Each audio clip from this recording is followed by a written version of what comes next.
Good morning. Welcome to the ANZ News Podcast. It's Thursday, the 5th of August. Thanks for joining us. Today we're talking, will precious metals be the next asset class to pop? For all those bullion listeners out there, of course it is, but we'll talk more to this today. While economies of the world continue to reel with periodic lockdowns and increased restrictions on business activity, such as international tourism and international education, stock market indices continue to break new records.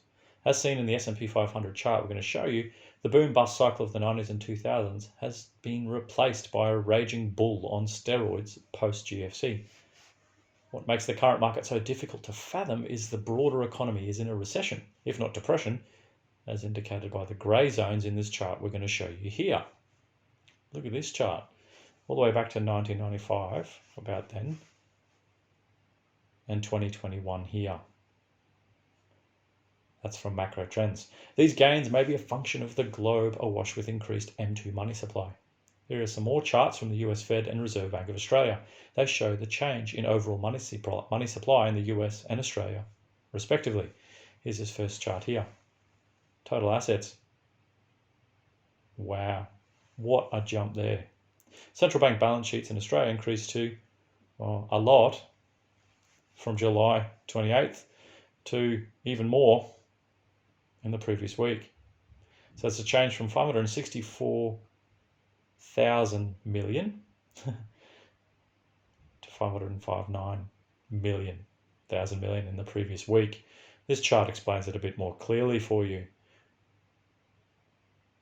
These are the efforts of the RBA to try and get some stimulus into our economy. Both charts show a huge post-pandemic parabolic bump vanishing off into the top right. If the two charts we've shown you were tracking the supply of a cryptocurrency controlled by a core team of developers, you'd be looking for a safe haven. As supply grows, eventually the ranks of the buyers thin out. In other words, people stop buying. In the increase of total monetary supply has increased, commodities have had major moves to the upside. Iron ore is having a correction but is still up 36% in the last year, rising from US $121.7 on the 3rd of August 2020 up to US $191.5 1 year later. So it's getting a lot more expensive using iron as a base product. Is this chart here showing iron ore and its price movements. Crude oil has seen a similar run, now sitting at US $70 after bouncing off its coming to Jesus moment in 2020 when the price went negative briefly. We can all remember that. Natural gas is up better than 60% year to date, and copper is up 25% over the same time frame, even after a correction. In Australia, house prices have jumped 5.4% in the March quarter alone. I'm going to show you that in the next chart. This comes after a solid 3% gain in the previous quarter. If we stay on this pace, it will be well over 15% on the year. And that's not due to any major innovations in the housing themselves or the land that they stand on. Here's this chart here showing house price growth in Ausland. Wow. So we can see that shares, commodities and real estate have all been significant beneficiaries of increasingly loose monetary policy. Their limited nature has also led to a bidding up of limited resources. Gold and silver are of limited supply, more so than any of the above that we've talked about. Gold and silver, however, are not widely understood as something easily bought by mum and dad investors or in the physical form by managed funds.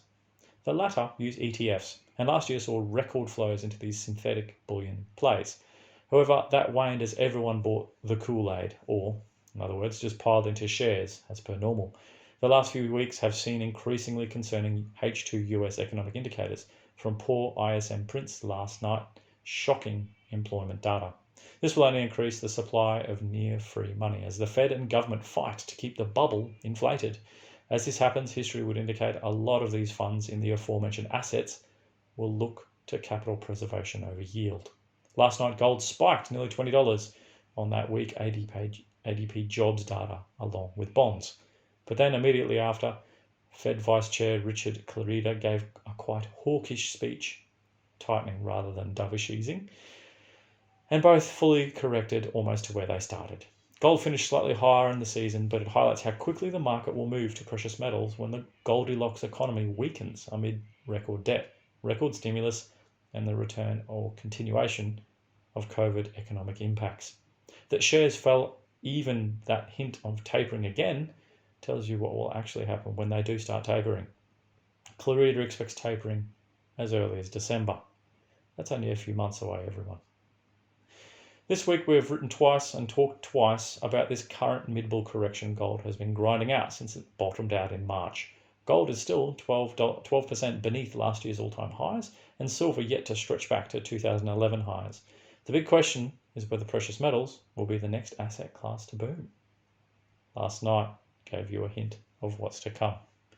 Well, everyone, thanks for listening. Jump over to ainsleyBullion.com.au for all things physical, gold, silver, even a little bit of platinum.